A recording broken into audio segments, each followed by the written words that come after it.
This review covers the Pie Wagon Custom Show Rod by Tom Daniel.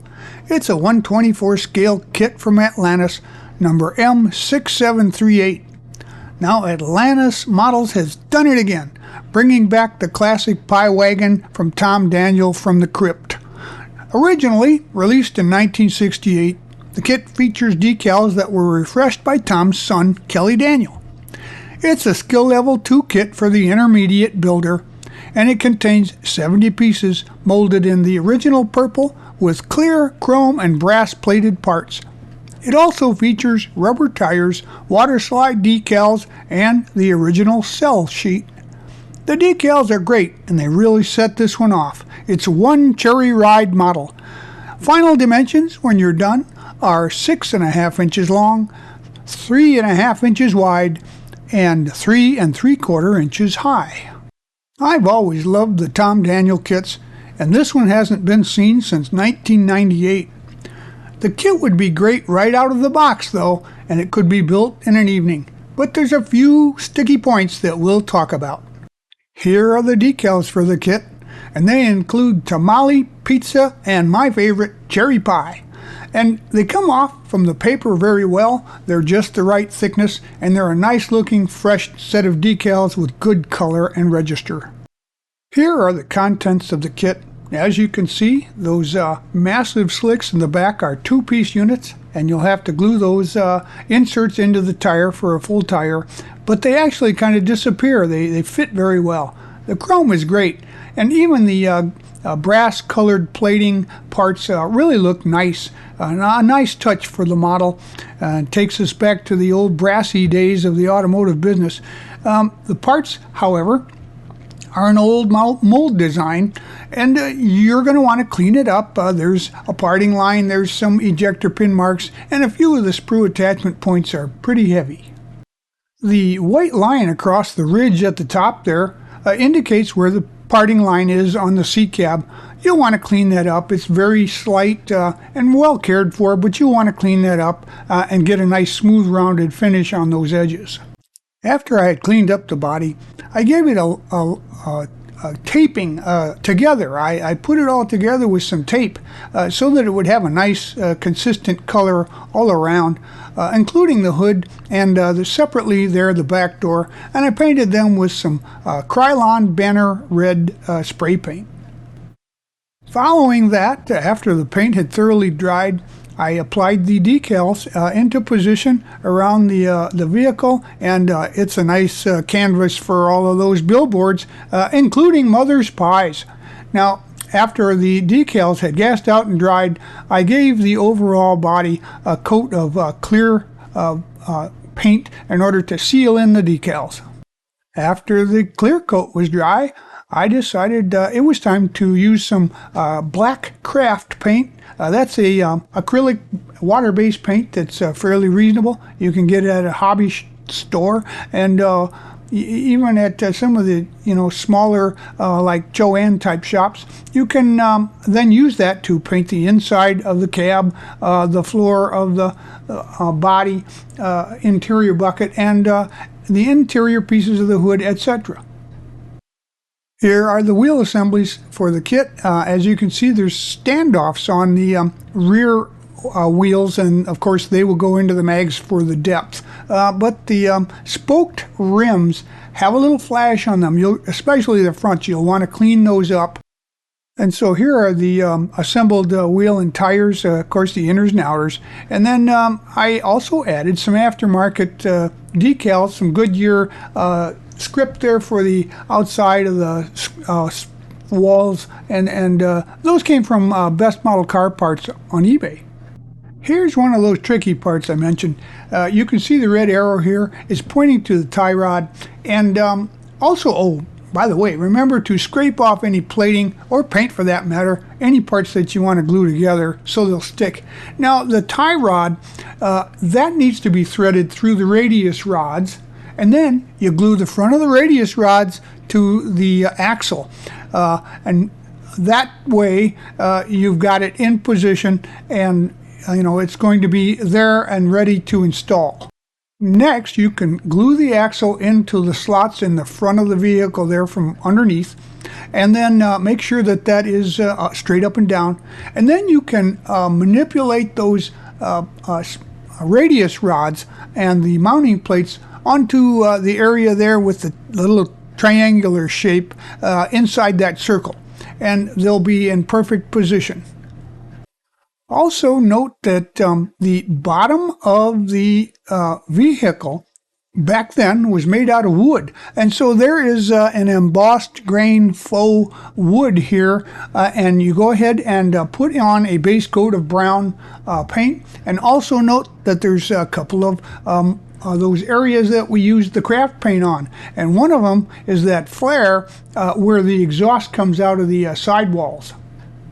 For a little realism, I added some different tones of black, orange, and light ochre, and just did a little smearing across the wood tone floor there. Also, you see the red arrow, and that's pointing to the steering rod that extends from the steering mechanism to the body. With the front end in place and the tires mocked up there on the axle spindles, we're going to start working on the back end, and although it's a little unusual, it's actually very stable and sturdy suspension. Here's the suspension assembly, the half of the pumpkin there, along with the axles and the attached shock absorbers, and you'll note some of the pieces were highlighted with some red paint. To assemble a suspension, the first thing you'll do is slide the springs through that cross member, and as you can see with the blue arrow, the chrome on one of the pieces was so thin it scraped it right off, and I had to re-chrome that. Now the yellow arrows indicate the holes where the shock mount towers will be attached, and the shocks themselves go in at an angle towards the back and hook into some square holes in the bottom of the floor. Once that's in position, the green circles here show where you'll clip those radius arms onto the axle, and then up front the orange circle is a mounting point where you'll attach that plate to the body and then attach the forward portions of the radius rods onto that. Well, here's your chassis along with the tub there, and the wheels are in position with the completed front and rear suspension. As you can see, it's got quite a rake for some show and go. Well, it's powered by the venerable old flathead. This motor is still pretty nice looking, even though it's fairly simple. An odd thing is the water hoses that come out of the top of the manifold there. You'll see the carbs is a tricarb unit with 3 individual breathers, and those are nicely detailed, a little gold tone, and the rest, of course, some highlighted flat black, etc. So it goes together very nicely. There's no real issues, and this is a look at it from the side. You can pick out some details, well, the starter anyway, and you can add some paint to the rib fins there on the head and valve covers, and overall it kind of looks pretty nice. And here's a look at that engine from the front. That stack of air cleaners on top's pretty impressive, but also the belts are in place. They're flat black with some aluminum colored pulleys. The pie cabinet was painted red like the body, and the insert there, I used some craft paint to paint that a black, and then later on I'll detail the pies themselves. So here's that full cherry pie that sits on the seat, and as you can see, it's got a light brown tone with some dry brushed darker tones for the raised areas, and then I used an ultra fine red Sharpie to add some slits for the cherry pie cooling vents. Okay, now we're at the point where we can detail the interior, and also note that the headers are there, and those are painted exhaust high temp white, but those won't be put on until the very last part. But in the meantime, we're going to assemble the fuel tank there, which is brass plated, and paint the straps black or brown. The steering wheel is wood, so it's got some wood tones with black spokes. And then there are going to be some interior pieces there with the seats. They are tufted and nice custom looking seats.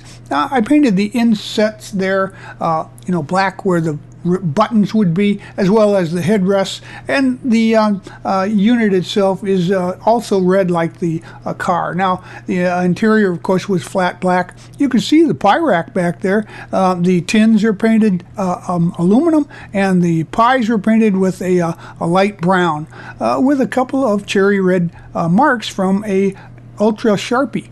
And now we also have one sitting on the seat there ready for immediate delivery, and that goes in place, or you can put it wherever you'd like, but it just seems to fit there. One great looking item in this interior is the shifter. It's about 3 feet long and extends way up in the air inside the cab. A neat touch.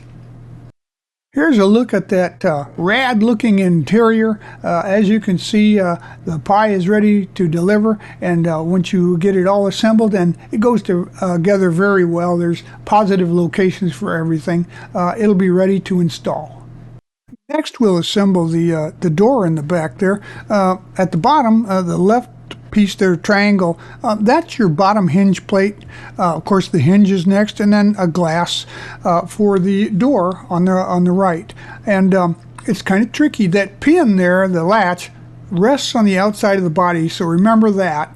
It's kind of inverted, and the lower portion with the longer pin goes towards the bottom, and it gets installed at the base with a plate, that little hinge plate we talked about, the triangular one.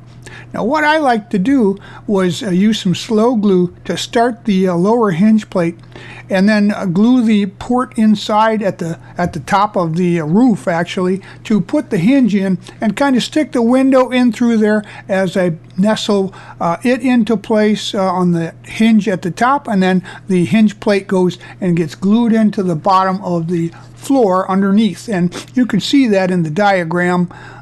We're going to install the body next onto the lower portion of the body, but before we do that, the orange arrow indicates the kit provided decals for the instrument panel. They're very simplistic, and I thought they would go just perfectly with this build, so I punched them out and glued them in place with some white glue. So you can drop that interior right into place. It fits like a glove. I just put a little glue around the perimeter, around the sides and the back, and it'll stay there permanently.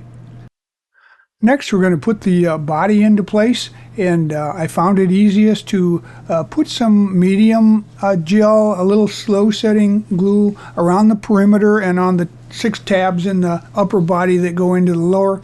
And then once I got it started in the back, I used a little accelerator to glue that in place. And then up front, I used an applicator of a very thin piece of steel, and I just slid the thin super glue along the edges, and then as I was going along towards the front, I clamped it into position with some light clamps all the way to the front and did the same. And that will decrease the gap or eliminate it completely if you get a good fit.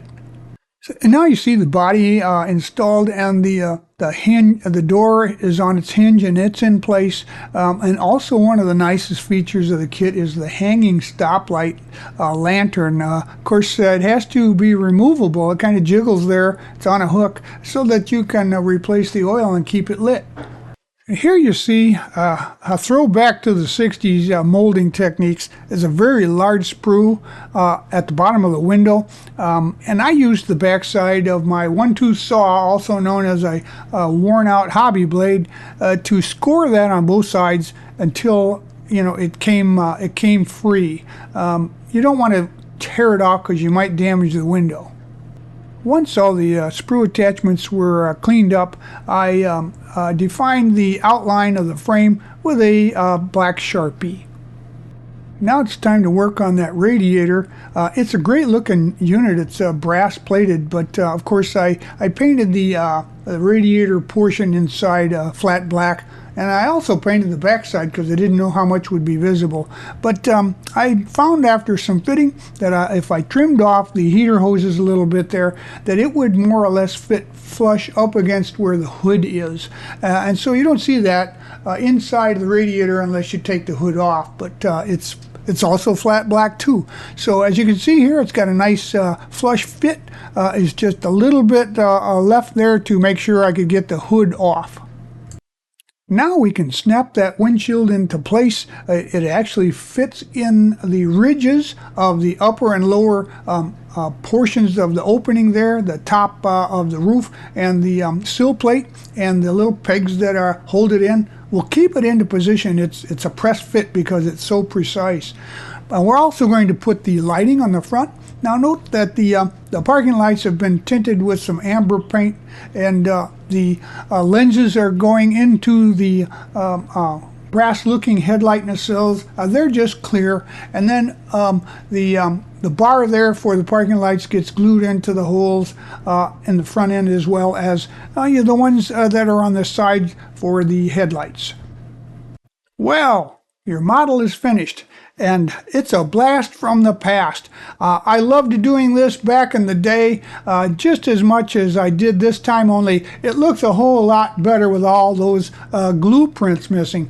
But if you do a nice job, you can get a real good looking model for your shelf. And of course you've got 3 choices of pies to deliver. So if I were you, I'd buy one and put it on my shelf.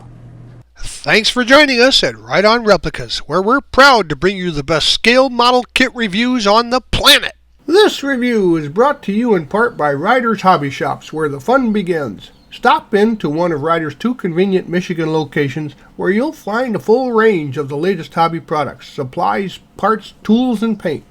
You'll find aisles and aisles of scale model kits, RC models, model rockets, Warhammer gaming, and railroading products.